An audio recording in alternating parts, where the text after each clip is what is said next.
La senadora Lorena Cuellar Cisneros.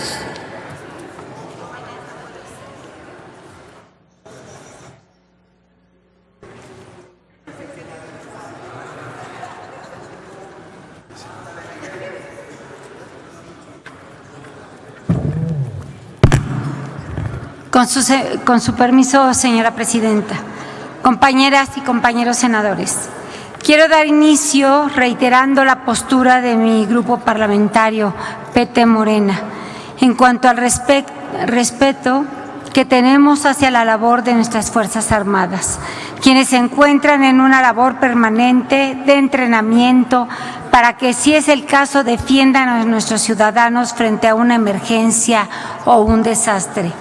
En marzo del año pasado, el general Cienfuegos, en la ciudad de Torreón, declaró que el ejército debe salir de las calles. Fue un error entrar en esa guerra. Sin embargo, extrañamente ha cambiado de opinión y hoy sostiene que el ejército debe de seguir en las calles. ¿Qué le habrá hecho cambiar su postura? Frente a la justificación de supuestamente garantizar nuestra seguridad, el gobierno erróneamente deja en las calles haciendo labores de fuerza pública. Nosotros queremos paz, no más armas en las calles. No queremos que se repriman las protestas sociales y sobre todo que se den los abusos de poder. Recuerden que en 2014 nos dijeron que bajaría la luz, el gas, el precio del combustible, y todo eso fue mentira, como lo será este proyecto de ley que nos llevará a una dictadura. Nuevamente tenemos la razón y nos las dan también la ONU, la Amnistía Internacional, miles de voces de defensores de derechos humanos, académicos, el rector de la UNAM, 25 presidencias de las comisiones estatales de derechos humanos que exigen frenar este tema, pues lo califican como altamente preocupante para el respeto de los derechos humanos. ¿Dónde queda nuestro Estado de Derecho? ¿Quién va a ser responsable de la represión, de las muertes, de la corrupción que esto pueda llegar a afectar en los ciudadanos? La violencia no distingue, solo castiga. Pronto dejaremos el cargo de senadores y estaremos en nuestros hogares viendo que lo que aquí se aprobó fue un grave error que puede afectar el día de mañana a cualquiera de nuestros familiares. Sin duda, la llamada guerra contra el narcotráfico ha roto muchos de nuestros esquemas institucionales. Sin embargo, tener al ejército en las calles no resuelve nada. Al contrario, se ha comprobado que esto solo genera más violencia y violaciones a los derechos humanos, además de potencializar la impunidad y la corrupción por la unión que llega a construirse entre el gobierno y el narcotráfico. La ley que se propone formalizar logrará este binomio y como consecuencia veremos graves retrocesos en materia de derechos humanos. La Sedena ha señalado que durante 2016 llevó a cabo 54 operativos diarios con más de 52,000 elementos desplegados en nuestro país. Si con esta fuerza no hemos podido reducir la violencia en una década, difícilmente lo haremos con una ley que la formaliza. Este no es el camino para tener paz. Necesitamos salarios justos, servicios de salud y garantizar que nuestros jóvenes tengan las oportunidades que tanto buscan para su realización, así como para cumplir con muchas demandas sociales que hoy estamos en deuda todos con los mexicanos.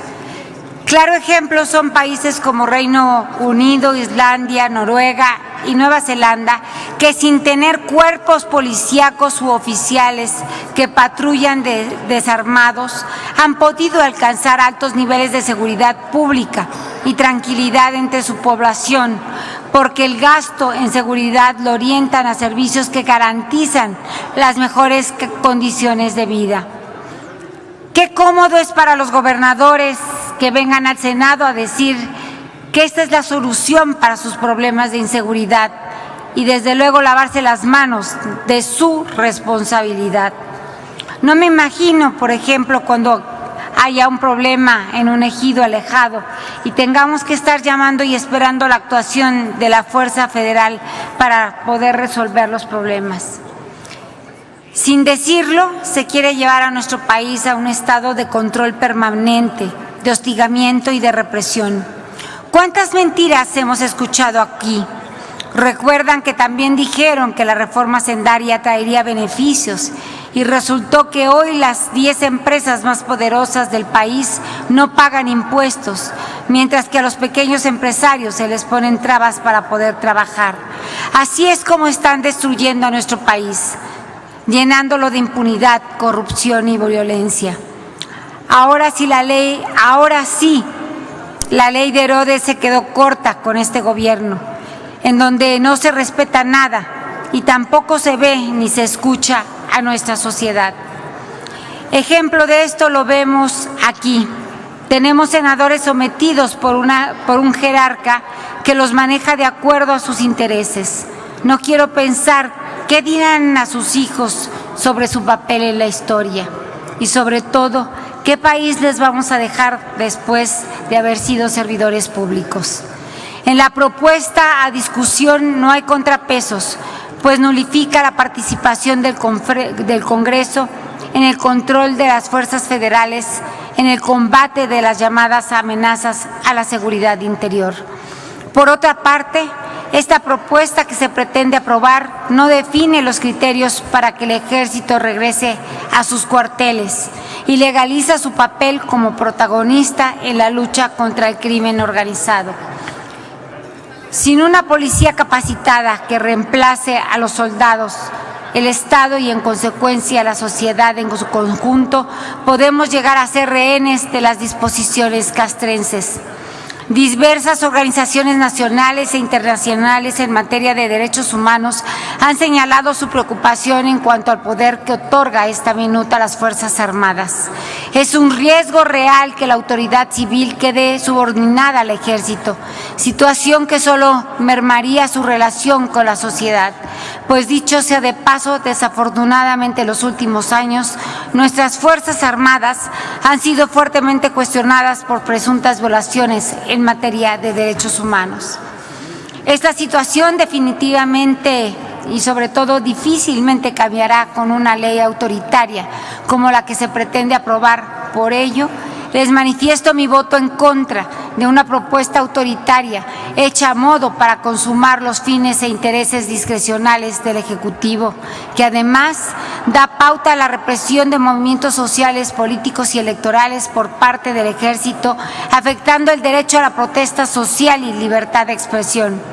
Autoriza la generación de un aparato de inteligencia militar que obliga a todas las autoridades a brindar información sin restricción, inhibe la rendición de cuentas, reduce los incentivos para profesionalizar y capacitar a las policías, que son los verdaderos encargados de la seguridad pública.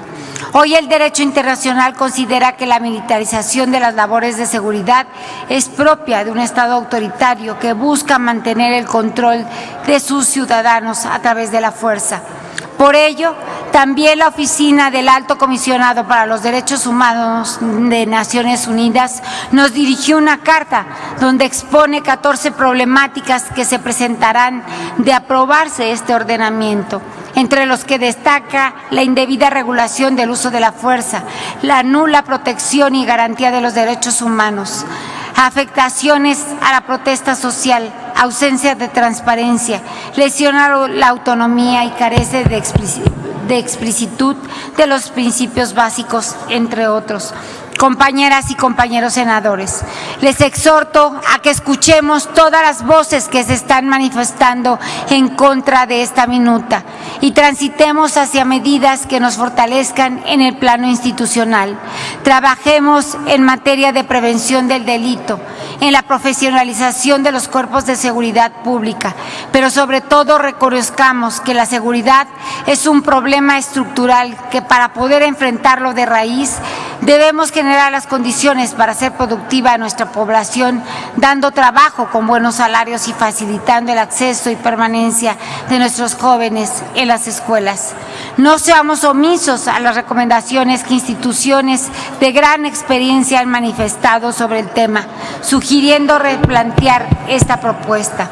Exijamos una política civil de calidad a las autoridades de los 3 niveles de gobierno y rechacemos una ley que pretende teñir de rojo a nuestro país y traernos más violencia de la que supuestamente pretenden erradicar. Es cuanto, señor presidente.